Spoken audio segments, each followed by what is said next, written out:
Havia uma noite serena em Gileade, em que os astros reluziam espalhados pelo firmamento, qual um compromisso tácito. Porém, a aldeia exalava um peso, como se guardasse um mistério oculto. Nesse panorama, Jefté surgia ao mundo, em condições que muitos preferiam sussurrar do que pronunciar abertamente.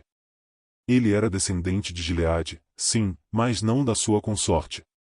Jefté era fruto de uma ligação com uma cortesã, um pormenor que, desde a tenra idade, maculava sua existência como uma mancha indelével. Enquanto outras infâncias corriam livres, risonhas e sonhadoras, Jefté crescia ouvindo murmúrios e sentindo olhares distorcidos. Os filhos legítimos de Gileade e seus meio-irmãos não disfarçavam o desdém. Enxergavam em Jefté um intruso, alguém sem direito de pertencer, muito menos de compartilhar a herança familiar. E assim, dia após dia, a tensão intensificava-se naquele lar. Não demorou para que a situação se tornasse insuportável. Os irmãos, unidos pelo orgulho e pelo sangue da esposa de Gileade, o confrontaram de forma brutal, declarando: "Você não é um de nós." Palavras cortantes como lâminas. Não havia espaço para ele ali, enquanto tivessem algo a dizer. E, então, como um fardo desnecessário, Jefté foi descartado. Exilado do seu lar, precisou trilhar o caminho sozinho, deixando para trás a terra que também lhe pertencia. A promessa de Jefté, por que ele pagou um preço tão alto? História bíblica chocante. Se você aprecia narrativas e se encanta com profecias e enigmas acerca do fim dos tempos, não deixe de conferir nosso e-book Bem-vindo ao Apocalipse. Adquira seu exemplar imediatamente através do link na descrição do vídeo. O jovem partiu, portando não só seus escassos pertences, mas também a dor da rejeição e o fardo de um futuro incerto. Ele refugiou-se em Tob, um território distante, onde ninguém se importava com suas origens. Foi ali, entre os marginalizados, que Jefté começou a encontrar seu espaço. Curiosamente, os desdenhados reconheciam nele um líder, mesmo que o mundo lhe tivesse virado as costas. Mas pouco sabia Jefté que os caminhos do Senhor não são tão retos quanto os dos homens. Enquanto reconstruía sua vida em Tob, uma ameaça germinava em Gileade, algo que faria seu passado e seu presente colidirem de forma inesperada. A existência em Tob era distinta, quase como um lugar onde o tempo se esquecia de passar. Lá, afastado dos olhares vigilantes de Gileade, Jefté começou a se reerguer. Não mais carregava a sombra dos irmãos ou o peso do ostracismo. Ao contrário, encontrou abrigo entre os renegados, indivíduos que, assim como ele, ostentavam cicatrizes invisíveis de uma sociedade que os havia descartado. Esses homens, marginalizados e desprovidos de esperança, eram ladrões, mercenários, almas inquietas. Contudo, havia algo em Jefté que os cativava. Talvez sua força silenciosa ou a determinação inflexível para suportar o fardo da existência sem se render. Gradativamente, esses homens se uniram a ele, formando um grupo. E, em meio a esse bando de excluídos, Jefté despontou como comandante. Era curioso como Jefté se destacava, mesmo sem fazer alarde. Sua liderança não emanava de brados ou imposições, mas de um magnetismo bruto e genuíno. Conhecia a dor de ser marginalizado e, de alguma forma, isso o conectava aos demais. Aos olhos do mundo, eram homens perdidos, mas juntos, sob a condução de Jefté, tornavam-se algo maior. Sua reputação começou a se espalhar. Ele não era mais simplesmente o filho ilegítimo de Gileade. Agora, tornará-se um líder, respeitado e temido pelas redondezas. Por onde passava, deixava sua marca. Assim, a vida em Tob, embora árdua, moldava o homem que Jefté estava destinado a ser. Enquanto isso, em Gileade, a paz tornava-se uma memória distante. Os amonitas, impiedosos e inexoráveis, avançavam com vigor, devastando tudo em seu rastro. Seus ataques não eram meras investidas, mas manifestações de supremacia, um lembrete de sua determinação em conquistar a terra tão almejada. As colheitas eram saqueadas, as aldeias incendiadas e o povo, aterrorizado, buscava refúgio onde pudesse se abrigar. O conselho dos anciãos reuniu-se em meio à crise. Eram homens experientes, mas agora pareciam desorientados, incapazes de encontrar uma solução. A interrogação pairava como uma sombra sobre a Assembleia. Quem lideraria Israel contra os amonitas? Não se tratava somente de destreza militar, mas de coragem, comando. Alguém em quem o povo depositasse confiança e seguisse sem titubear. Enquanto os debates se alongavam, um nome começou a emergir. Um nome que, para muitos, soava inesperado, quase um sussurro envergonhado. Jefté. Ele estava distante, sim, residindo entre os renegados em Tob, mas sua fama como líder forte e audacioso já cruzava fronteiras. Os relatos de suas vitórias e sua capacidade de unir homens desajustados alcançavam Gileade. Como um eco longínquo. Para os anciãos, a ironia era quase palpável. O mesmo Jefté, que outrora haviam ignorado e banido, era agora visto como a única esperança. Sem alternativas, decidiram procurá-lo. Emissários foram enviados a Tob, percorrendo trilhas perigosas, impulsionados mais pela necessidade do que pela vontade. Quando, finalmente, encontraram Jefté, ele estava cercado por seus homens, com os olhos atentos, exibindo a postura de um líder que compreendia o valor da firmeza. Quando os enviados de Gileade imploraram sua ajuda, um silêncio denso se instalou. Jefté os fitou como se pesasse cada palavra proferida. Vocês não me desprezavam? Indagou, com voz resoluta, mas repleta de incredulidade. Não me exilaram de minha casa, chamando-me de bastardo e afirmando que eu não pertencia entre vocês? Os anciãos baixaram a cabeça, sem ousadia para encarar aquele que, anos atrás, haviam descartado como algo sem valor. Agora vem a mim, quando estão em apuros, continuou Jefté, com um tom impregnado de ironia. Agora esperam que eu seja o vosso salvador. As palavras pesavam, mas os anciãos não dispunham de alternativa. Confessaram seus equívocos com humildade, suplicando que Jefté retornasse com eles para comandar Gileade contra os amonitas. Oferecendo mais que simples desculpas. Jefté não respondeu de imediato. Sabia que aquela proposta não era um mero pedido de socorro, mas uma oportunidade que poderia transformar tudo. Mas Jefté já não era o jovem rejeitado, cegamente em busca de aceitação. Exigia garantias, e suas condições eram claras. Se voltasse, não seria apenas um líder provisório para travar aquela guerra, mas o regente de Gileade, com a autoridade que outrora lhe fora negada.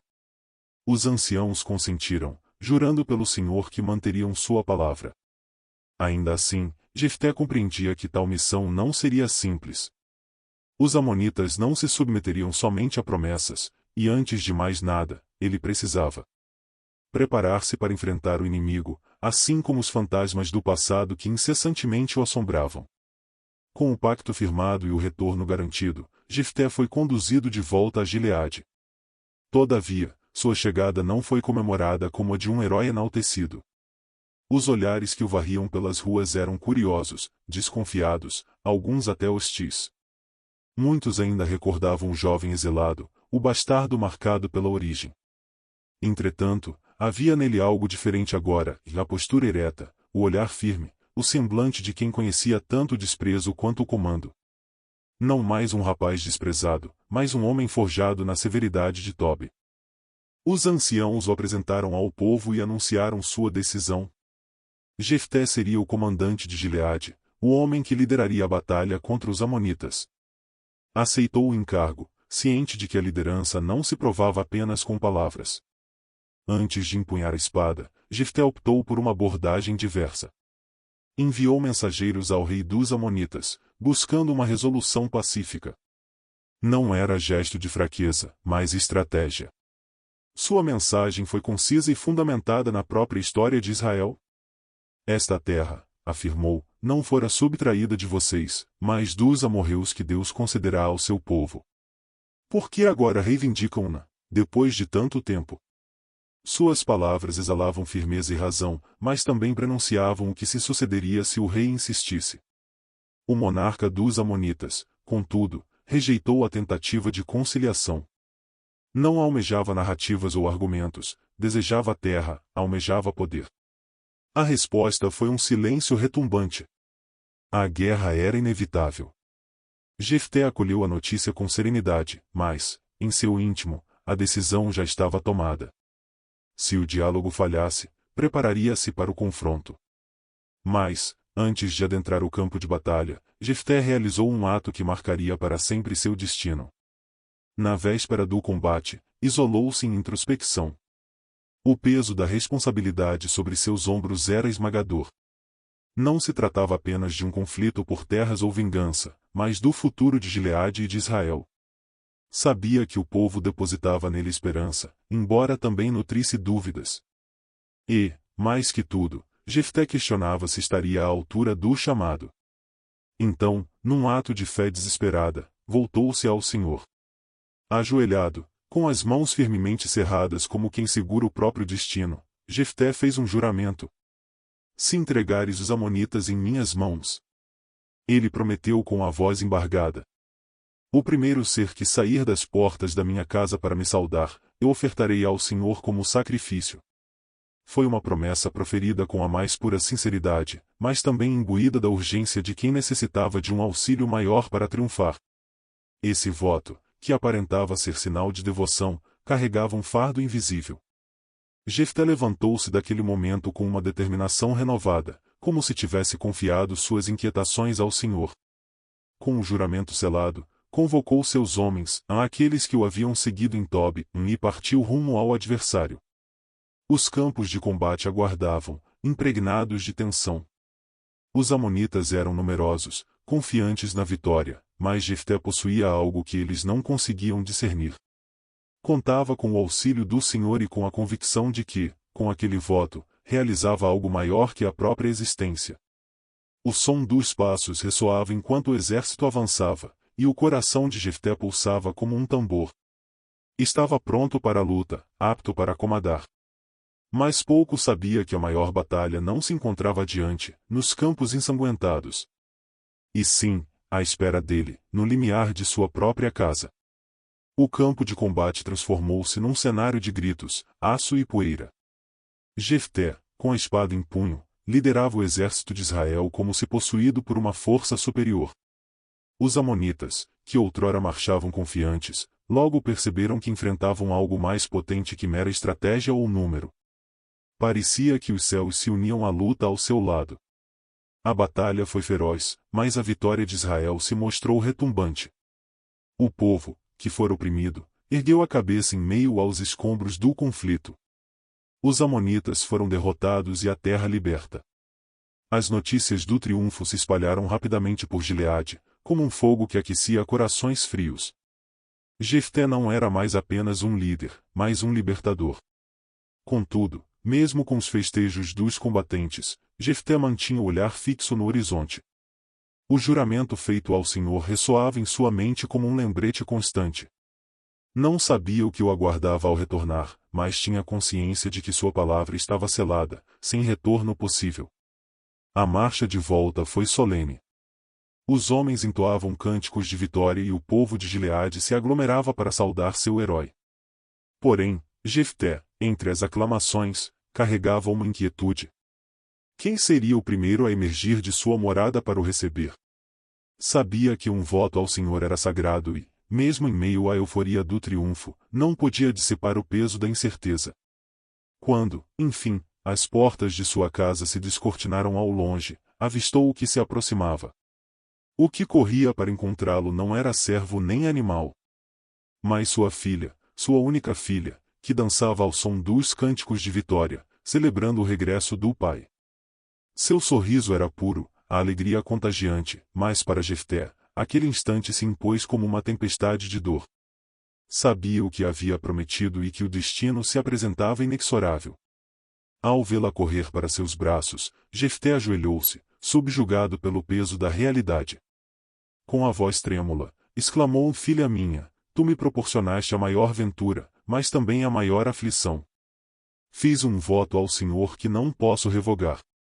A menina, ainda sem compreender por completo, fitou-o com olhos repletos de curiosidade e apreensão. Ao ouvir a verdade, não protestou nem questionou. Sua expressão se transformou, mas não em revolta. Parecia que também assimilava a gravidade do compromisso firmado com o Senhor. Afinal, ela era filha de Jefté, um homem de fé e dignidade, qualidades inscritas em sua essência. Pai, respondeu com uma calma quase inatingível para alguém tão jovem. Se fizeste um voto ao Senhor, cumpre-o, mas permite-me apenas 2 meses para ir às montanhas. Lamentar a minha virgindade, acompanhada de minhas amigas. Havia uma pureza em suas palavras, uma resignação que cortava mais profundamente que qualquer lâmina.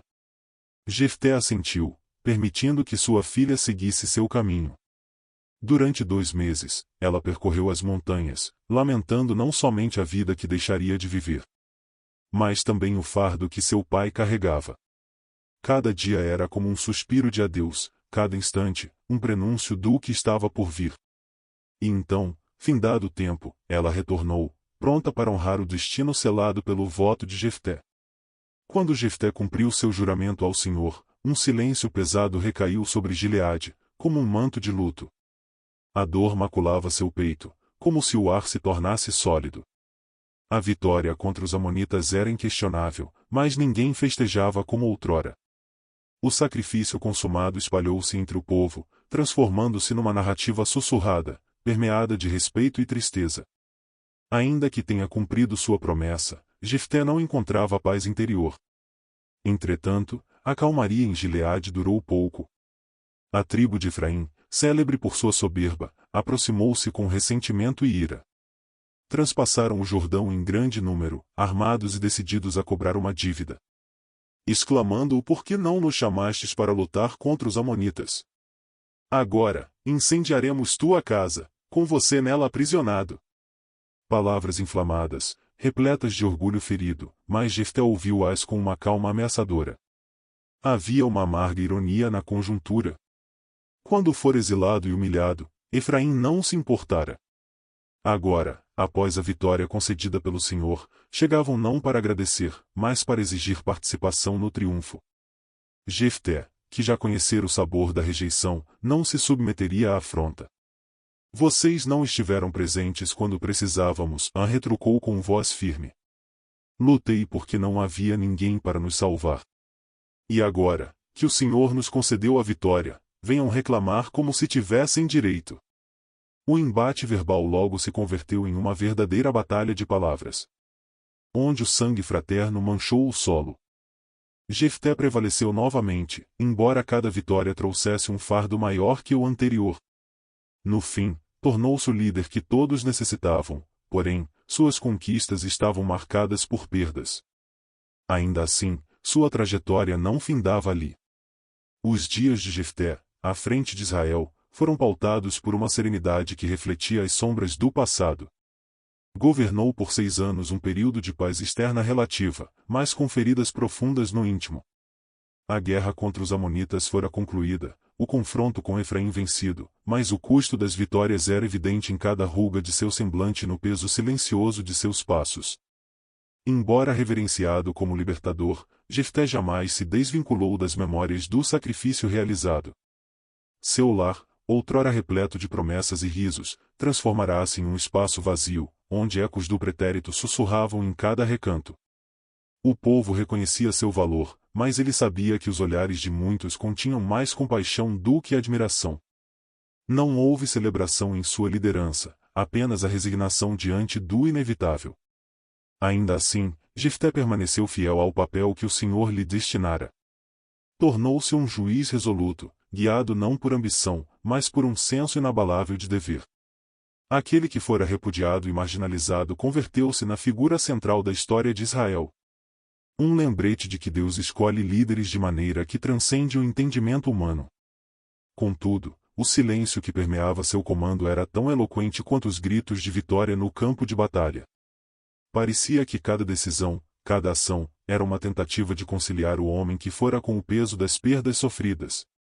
Seus últimos dias foram vividos com a mesma simplicidade que marcará seu governo, mas sua história permanece viva, transmitida de geração em geração. não apenas por sua coragem ou liderança, mas pelo profundo enigma de sua trajetória. Repleta de paradoxos e ensinamentos. Havia algo na vida de Jefté que simultaneamente clamava e sussurrava, uma narrativa que não podia ser ignorada. Porém, tampouco era facilmente decifrada em sua totalidade. Enquanto seus dias se esvaíam, as questões deixadas por sua jornada continuavam a ressoar, convocando a reflexão sobre o preço do compromisso, a força que emerge da adversidade e a complexidade do chamado divino. A história de Jefté não se encerra com grandiosas celebrações ou aplausos incessantes. Ela se dissolve no tempo, deixando um eco de meditações e lições que atravessam eras. Ele foi um homem improvável para o papel que Deus lhe outorgou, escolhido não por sua linhagem ou posição, mas por algo maior, imperceptível aos olhos humanos, um lembrete poderoso de que o Senhor valoriza o coração, não as aparências ou circunstâncias. Jefté ensina que a rejeição pode transmutar-se em vigor. Exilado, humilhado e marginalizado, encontrou em seu sofrimento o caminho para se tornar um líder. Não por desejo próprio, mas por reconhecer que até as adversidades podem integrar um plano superior. Sua liderança nasceu das cicatrizes, e nelas reside sua fortaleza. Uma lição inequívoca de que o lugar onde o mundo nos derruba pode ser justamente onde Deus nos ergue. Contudo, a trajetória de Jefté também adverte sobre o peso dos votos feitos em momentos de desespero. Seu juramento ao Senhor foi sincero, mas imbuído de impulsividade, demonstrando que até os compromissos mais bem-intencionados exigem cautela, pois suas consequências podem alterar destinos para sempre. A dor de Jefté ao concretizar seu voto não é apenas um marco trágico em sua jornada, mas um aviso que reverbera em nossas próprias escolhas. Por fim, Jefté nos convida a refletir sobre a complexidade do chamado divino.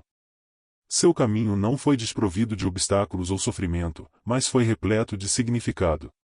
Sua vida assemelha-se a um mosaico, composto por fragmentos de triunfo, sacrifício e redenção, convocando-nos a ponderar sobre como respondemos aos desígnios que Deus nos apresenta. Enquanto sua história se finda, as lições permanecem. Jefté subsiste nas narrativas que contamos, nos momentos em que enfrentamos o desprezo, nos sacrifícios que realizamos e na fé que nos sustenta, mesmo quando o preço parece exorbitante. Ele nos lembra que, em cada batalha, há uma oportunidade para confiar, aprender e evoluir.